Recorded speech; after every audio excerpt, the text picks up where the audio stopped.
Agora vamos para 28 de setembro de 1939. Um mês depois da invasão. Na verdade, alguns dias depois, né? Setembro foi a invasão de Hitler, 17 foi a invasão da União Soviética, 28 de setembro, no mesmo mês da invasão soviética, poucas semanas depois, na verdade 10 dias depois, né? Essencialmente 10 dias depois, isso aí. 11 dias depois da invasão soviética, acontece o Tratado de Amizade e Fronteira Germano-Soviética. O termo amizade, não sou eu que estou dizendo. O termo amizade é o que o próprio protocolo está dizendo aí, ó. Tá vendo? Tratado de amizade, ó. Isso, exatamente esse aí, ó. Tratado de Amizade e Fronteira. Tá vendo? Agora, olha que curioso.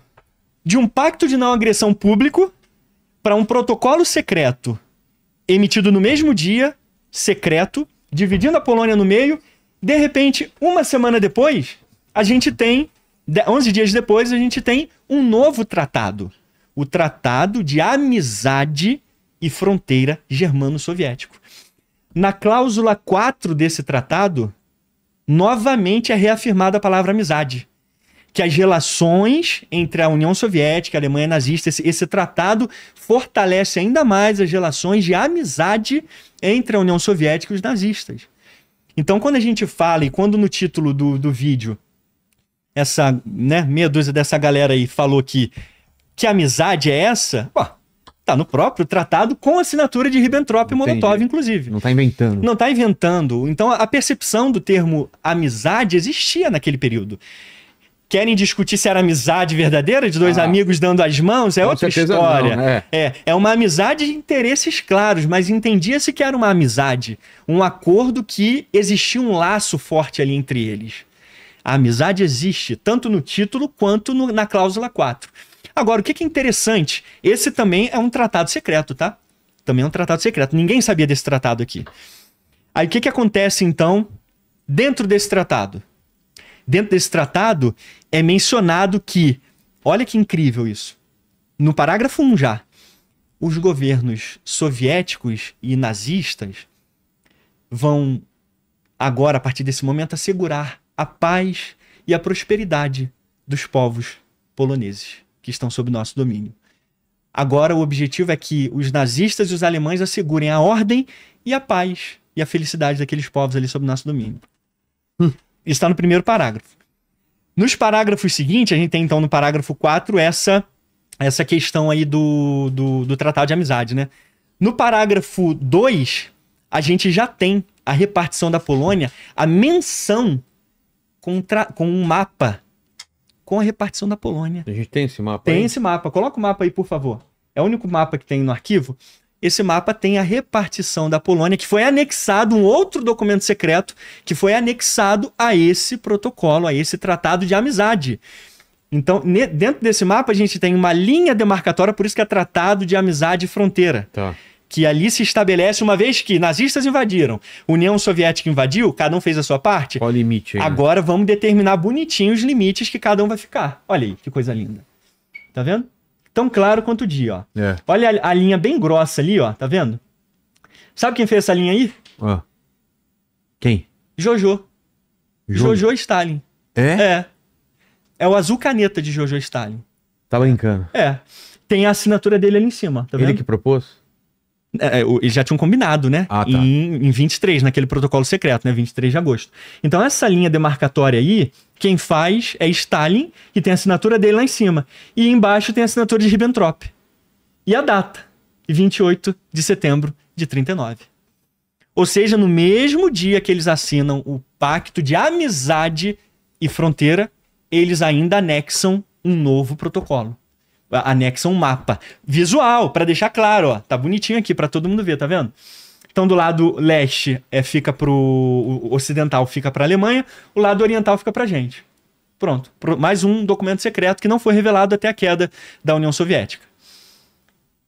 Isso no protocolo secreto, então, assinado em 28 de setembro.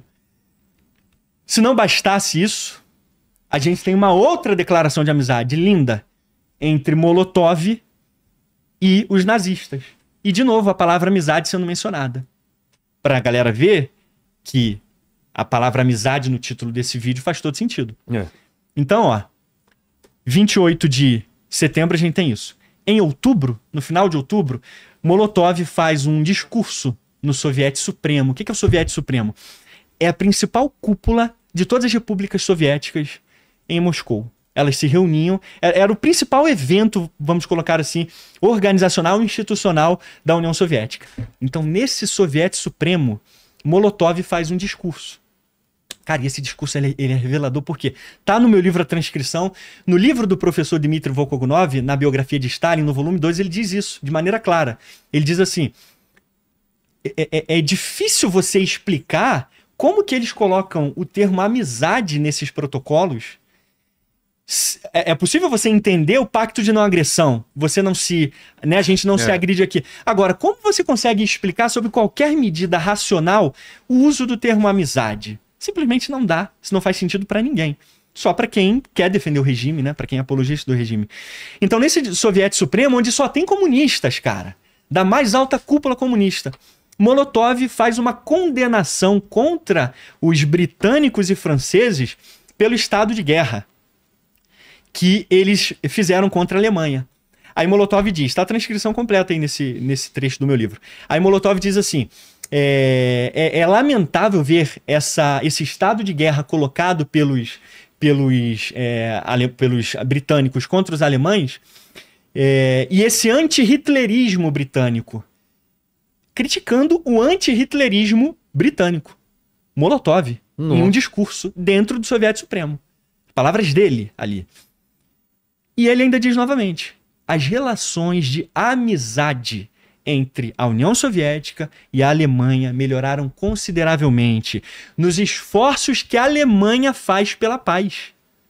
Ou seja, um diplomata soviético da mais alta patente, da mais alta, e discurso aprovado por Stalin, inclusive, o professor Dmitry afirma isso, da mais alta patente, dizendo que a União Soviética estava dizendo que era amigo da Alemanha nazista.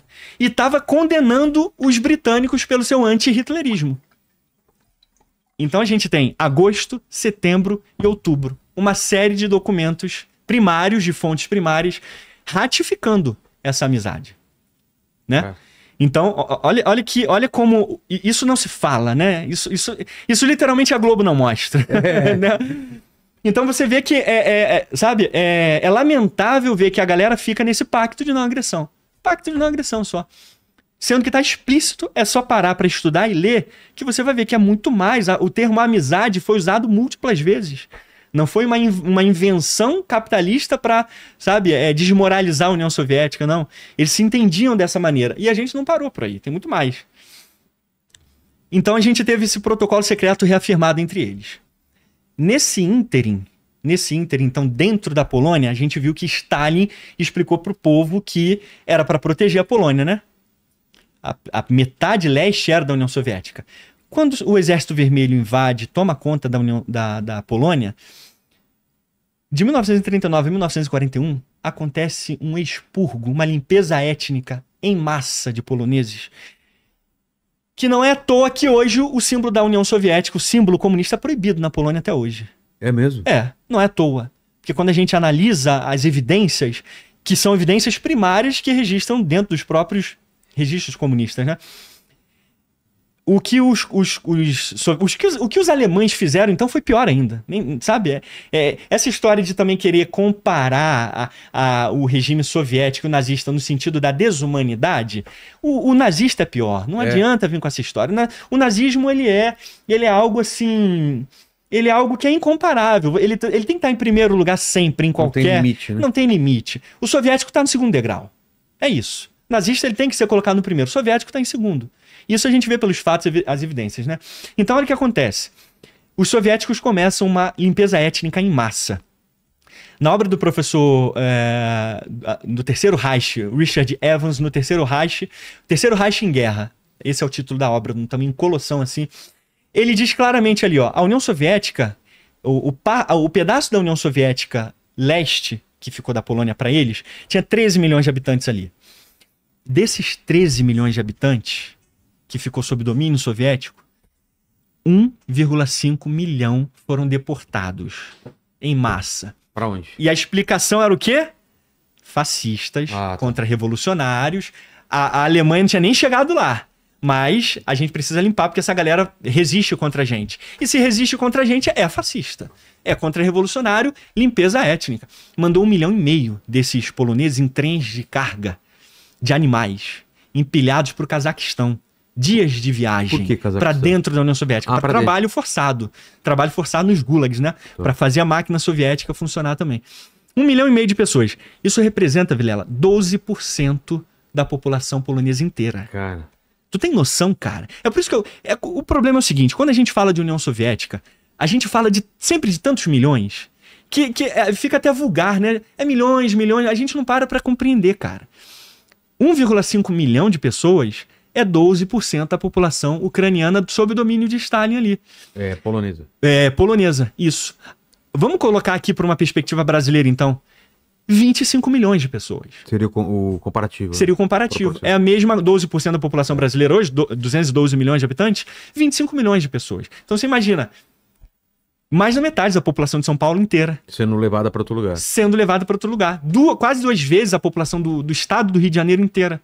Sendo deportada em trens de animais, as pessoas empilhadas, sem comida, né, as pessoas morrendo. Dessas 1,5 milhão de pessoas, a estimativa é que 500 mil morreram. Só dentro desse espaço, de 39 a 41, dessas deportações em massa. 500 mil pessoas é 1/3 desse número. Aí, de novo, vamos para a porcentagem. 500 mil pessoas de 1,5 milhão dá 4% da população, de 13 milhões. Dá 4% da população ucraniana inteira, cara. Tá louco. 4% da população ucraniana inteira morrendo nessas limpezas étnicas, deportações em massa. Polonesa. Eu tô falando ucraniano toda hora. Polonesa, é. E aí, então, o que isso representa em números pra gente aqui? 4% é equivalente a 8,5 milhão de brasileiros. É como se 8,5 milhões de brasileiros tivessem morrido em apenas 3 anos por uma ação direta do governo. O governo ia lá e tirava aquelas pessoas daqueles lugares e levavam para trabalho escravo. Trabalho forçado nos gulags, e as pessoas simplesmente morriam. Tá louco. Acabou, cara. Morreu. Mas tinha resistência. É contra-revolucionário. Tinha grupos de resistência. Total, muita resistência. Tem relato, para você ver a brutalidade, o professor Richard mostra nessa obra, Terceiro Reich em Guerra. Tem relatos de judeus fugindo dos soviéticos, indo para a Alemanha nazista. Putz, mal sabiam o que iam encontrar lá. Exatamente. Que foi pior ainda, não há dúvida. Mas para você ver o nível em que o terror estava sendo... Mas a União Soviética não tinha essa coisa com os judeus. Não, especificamente era para todo mundo. O lance da União Soviética era indiscriminado. Qualquer pessoa de qualquer raça, qualquer credo, poderia ser colocada nesse balaio de contra-revolucionário.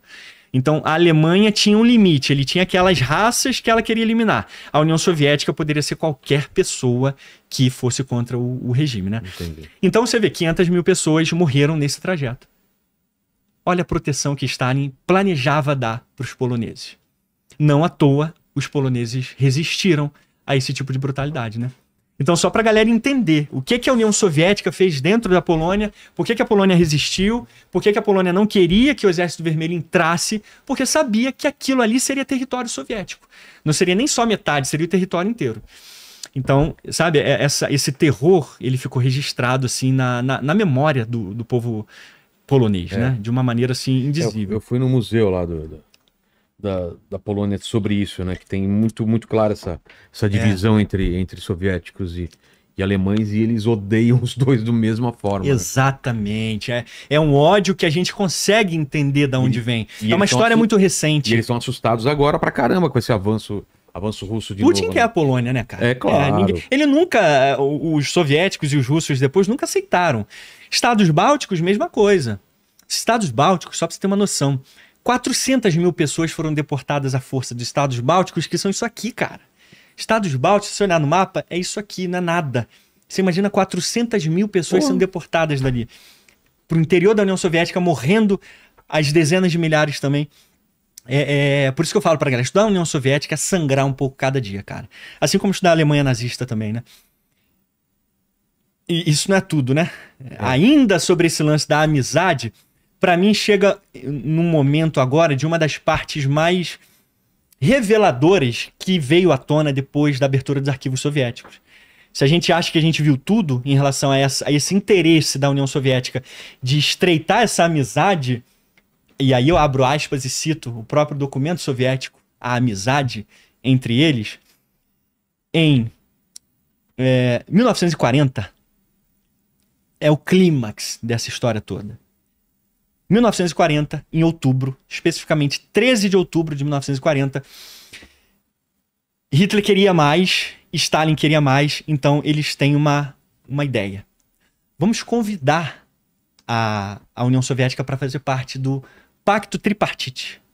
Ou seja, Alemanha, Itália fascista e o Japão fascista, junto com a União Soviética. Fechar o eixo. Não três potências, que tinha sido assinado em setembro. Em setembro de 1940, eles assinaram o eixo tripartite. Itália, Japão e Alemanha. Um mês depois, o contato entre eles e os soviéticos estava tão intenso que que Ribbentrop teve essa... Vamos convidar eles para entrar aqui, porque a gente continua explorando esse relacionamento da melhor maneira possível para a gente. A Inglaterra já estava sendo invadida, já estava repelindo os ataques, né, da Batalha da Grã-Bretanha. Então a Inglaterra estava, tipo assim, fazendo... A França já tinha caído, Dunkirk já estava rolando, então o bicho estava pegando os ingleses e franceses comendo pão que o diabo amassou. Enquanto isso, a União Soviética alimentando a máquina de guerra de todas as maneiras. Citar uns dados aqui para a galera entender. Não é só um tratado de não agressão, de novo. A União Soviética forneceu 2 milhões de toneladas de petróleo para a Alemanha nazista, 24 mil toneladas de manganês, mais de 140 mil toneladas de alumínio e outros minerais, grãos lotados vagões de trem lotados de grãos iam alimentar a Alemanha nazista nesse esforço de guerra. Uma coisa interessantíssima, cara. Olha, dá uma olhada nessa foto aí, para a galera entender. Dá uma olhada na galera aí, assinando o protocolo. Aí, nesse dia, é o pacto de não agressão. Sim. E o protocolo secreto, no mesmo dia. Essa foto é clássica. Tá todo mundo de cara feia. Quem tá feliz aí nessa foto? Quem tá com o bigodão bem arreganhado? Só o Stalin. Cara, praticamente em todas as fotos desse período, Stalin tá rindo. Com esses dentes podres dele. Tinha uns 2 ou 3 dentes só na boca e tudo podre. Aí você imagina, só ele que tava rindo. Tava super satisfeito com isso. Várias fotos dele rindo. A galera, tipo assim, né? Mas não, Stalin tava sorrindo. É só uma observaçãozinha. Tá. Então, indo pro lance do pacto tripartite. Aí Molotov manda um telegrama pro embaixador alemão, Schulenburg, em Moscou, convidando Molotov para ir a Berlim. Isso em outubro. 13 de outubro de 1940. 12 de novembro, Molotov já estava chegando em Berlim. Menos de um mês depois, ele já estava em Berlim. E aí tem vários vídeos no YouTube, inclusive, mostrando a recepção dos nazistas para Molotov. Tipo, carreatas, a galera aplaudindo, filminho, propaganda e tal. Chegou lá. Pô. E aí começaram as discussões entre eles sobre a possibilidade da União Soviética entrar no Pacto Quadripartite, junto com o eixo. Cara, todo mundo que tá assistindo agora deve pensar quando foi que eles viraram de lado, né? Porque a gente sabe o final da história. Sim. Então vamos lá, estamos nesse... Estamos chegando lá. É porque, olha como são detalhes ricos, né? Mas que a gente já tem acesso, Vilela, desde os anos 90. Mas esse tipo de alguma maneira, essa cegueira ideológica, mas só é cego só não enxerga quem quer ser cego mesmo. Pronto, o pior cego é aquele que não quer enxergar. E não adianta, você pode apresentar todo tipo de evidência. Quem tá com a mente lavada por uma ideologia, não vai querer aceitar. Ponto final. Mas isso aqui eu espero que a galera que é a maioria, felizmente é a maioria, vai entender e vai compreender tudo que a gente tá falando aqui, porque esse documentado, a gente tá mostrando evidências primárias aqui o tempo todo, né? Então, quando ele vai para Berlim, ele chega lá em 12 de novembro, começam as discussões para entrar no Pacto Tripartite. Só 2 dias depois, Molotov retorna para Moscou. As discussões lá, Molotov, tipo assim, teve até alguns embates acalorados entre eles, né? Molotov exigindo tais coisas, Hitler resistindo e tal. Enfim, depois, no impasse, Molotov retorna com as condições da Alemanha. Dia 26 de novembro, então ele retorna dia 14 de novembro, 2 dias depois. Dia 26 de novembro, 12 dias depois só da chegada de Molotov em Moscou, com a proposta, Stalin manda um telegrama para a Alemanha, para Hitler e Ribbentrop, com as condições soviéticas para fazer parte do eixo. Foram 4 condições nesse telegrama. Uma das condições, novamente, expandir mais ao sul, região da Turquia, região da Sakhalina, o Japão ceder alguns territórios em troca de compensação. Tá tudo isso na tradução do documento.